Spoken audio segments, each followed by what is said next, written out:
Dahil walang pasok ang mga bata, ito yung chance nating mga nanay na turuan sila sa kanilang mga pag-aaral or kahit kung ano man yung gagawin mo na pwedeng makatulong sa kanilang makatulong sa kanilang utak na mahasa sila guys. Kasi minsan ako naman ay wala naman akong trabaho, nagbabantay lang dito sa tindahan. Kaya tinuturuan ko yung mga anak ko. Ang ating pag-aaralan ngayon ay bugtong-bugtong kasi hindi daw nila alam yan guys. Mga sinaunang panahon, mahilig kami sa mga ganyang magbugtong. Kaya umpisahan natin guys. Meron kaming twist.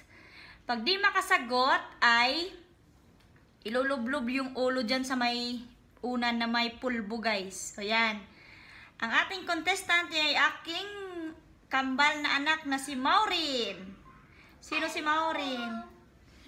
Ang pangalawa ay si Kathleen. Hello! Ito guys, uumpisahan na natin ang ating bugtong-bugtong. O diba, para din akong teacher. Pangarap ko dating maging teacher. O di ngayon, ano ko na, ang tawag nito. Basta yun na yun guys. Alam nyo na yun. Kaya habang wala silang pasok, kasi may bagyo daw, dito sa Cavite, ang dami namang walang pasok na lugar. Kaya ito yung pagkakataon ko as bilang nanay na turuan sila kahit konting kaalaman. Kahit paano makatulong sa kanilang pag-aaral. Okay guys, umpisahan na natin ang ating bugtong-bugtong. Ito ay, ang mga sagot nito ay about sa hayop. Ang isasagot nyo guys ha, Maureen, Kathleen. Okay. Unang tanong. Tungkod ni Kapitana, hindi mahawakan. Sige, isip-isip. Isipin nyo muna mabuti bago, intindihin nyo muna yung tanong bago kayo sumagot. Kasi minsan, andyan naman yan eh. Ang kahulugan yan ay nandyan lang din sa sagot. Ibig sabihin. Sige na. Anong ulit na question? Ano natin sila guys, kahit mga ilang tanong, makatulong man lang. Tungkod ni Kapitana, hindi mahawakan. Dragonfly?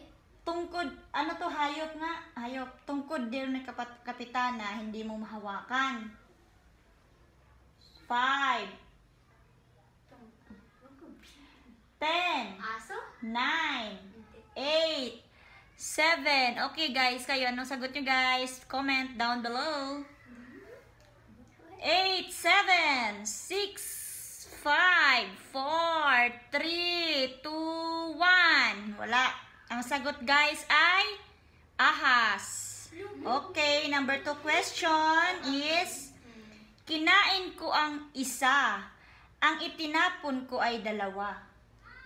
Kinain ko daw yung isa, pagtapon mo naging dalawa. Nako, hindi nila to alam guys kasi parang hindi pa yata sila nakakain ito. 10 9 8 7 6 5 4 3 2 1. Ay wala guys, wala, mahina talaga sa bugtong-bugtong. Huwag ka magbilang ng daya mo. Sunod, ito medyo pili tayo guys ng medyo hindi mahirap, yung ano lang. Kasi, hirap naman tayo. Mataas kung nakaupo, mababa kung nakatayo. Oh, napaka-easy guys. Aso. Okay guys, kayo, sumagot din kayo dyan. Mataas siya kung nakaupo, mababa kung nakatayo. Aso. Okay, very good, Maureen. 1 point. Okay, Kathleen, i-move mo yung ano mo dyan. 1, 2, 3, dandahan. Very good. Next question, number 3. Kahit hindi tayo magkaano-ano, ang gatas ng anak ko ay gatas din ng anak mo.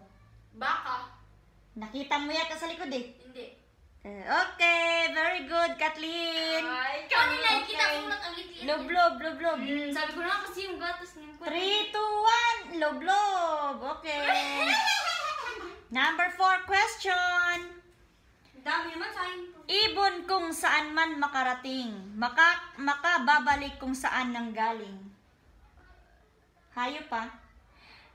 I repeat, ibon kung saan man makarating, makakabalik kung saan manggaling. Pusa? Hindi. Ibon nga eh. Paniki. Hindi. Eagle.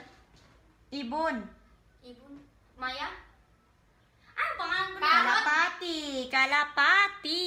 Ano yun? Kalapati. Ah, kalapati. May alam. Ito. Pag mag-makeup tayo, makeup. Ganun siya. Isang uod na puro balahibo. Kapag nadikit sa iyo ang ulo ay tiyak mangangati ang balat mo. Baso! Baso. What is baso in Tagalog? Hindi ko alam. Tagalog, hindi Bisaya. Baso. Ayo guys, baso sa Tagalog. Baso. Okay, sabay kayo. Ako na magbigay ng sagot. Tilas. Higad. Ha? Higad sa Tagalog. Isda ko sa tabang pag nasa lupa ay gumagapang. Crocodile. Langgam. Aliw. Hindi. Isda ko sa tabang pag nasa lupa ay gumagapang. Tilapia. Anong isda yun eh? At kayo guys, Flyfish? alam niyo anong sagot guys? Fish? Ha? Okay, next question. Hindi nila nasagot guys. And the answer is hito. I didn't know he's so Hito na si Buboy, bubulong-bulong. Ano yan? Hayop? Hayop nga lahat yan. Pabulong-bulong? Pabulong-bulong. Hito na si Buboy, bubulong-bulong. Bubuyog?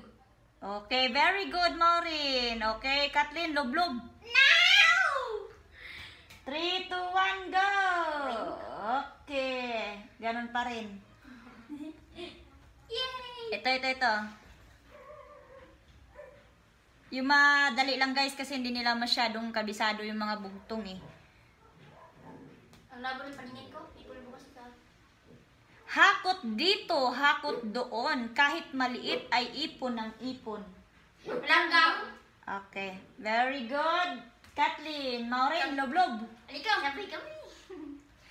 1, 2, 3, go.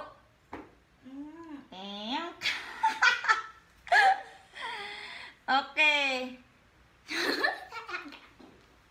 Tingin mo na sa camera kung ano itsura niyo, mga guys.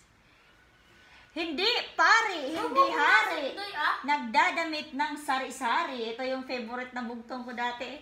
Nung ako'y bata, ito'y madali lang guys. Ano? Hindi pare, hindi hari. Nagdadamit ng sari-sari. Nagdadamit? Mm-mm. Nahayop? Ay naku, hindi nila alam guys. Paro-paro. Ah, ba yun? Ito. Nagsuot na nagdamit? Narito na si Katuto. May dala-dalang kubo. Pagong? Okay, very good. Pagong. Galing-galing naman ni Katkat. Okay. Loblob. Tang. Okay. Next question. Ano?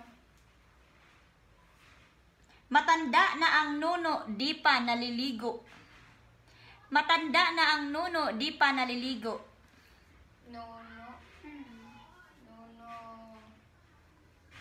Hindi naliligo ang, yung hindi mahilig na aso, hindi maligo.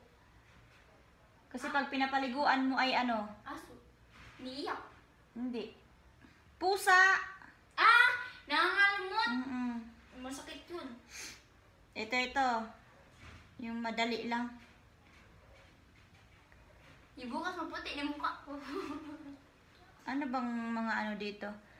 Aling insektong lumilipad, pakpak ay laging nakabukadkad. Butterfly. Okay, tutubi. Iba yun. Butterfly. Iba ba yung tutubi sa butterfly? Huh? Iba. Pataro? What? Aling hayop sa mundo lumalakad ay walang buto. Malakad na walang buto. Oo. Uod. Very good. Okay, Kathleen. Lagot, naganda ako. Parang Oo. kay Maureen sa akin yan. No! Teng tegreng. Konti lang naman eh. Lagin ko pa. Aling hayop sa Ay, hindi. Mali. Mahal dyan, tatapon mo ako. Ako na kaya yun. Mabubusin mo. Sayang. Tingnan nga, nandyan na parating na si Iba. Baston ng kapitan, hindi mahawakan. Ahos. Ay, tapos na pala yung kanina. Ars dyan, tingin-tingin ka. Hindi mo makita eh. Dalawang magkaibigan, mahilig mag-unahan. Madali lang to, guys. Kunin nga dyan sa pag-go. Dalawang magkaibigan, mahilig mag-unahan. Kunin dyan sa pag-go. Kayo, guys, anong sagot nyo? Madali lang to. Aso, pusa. Dalawang paa. Dalawang paan. Manok.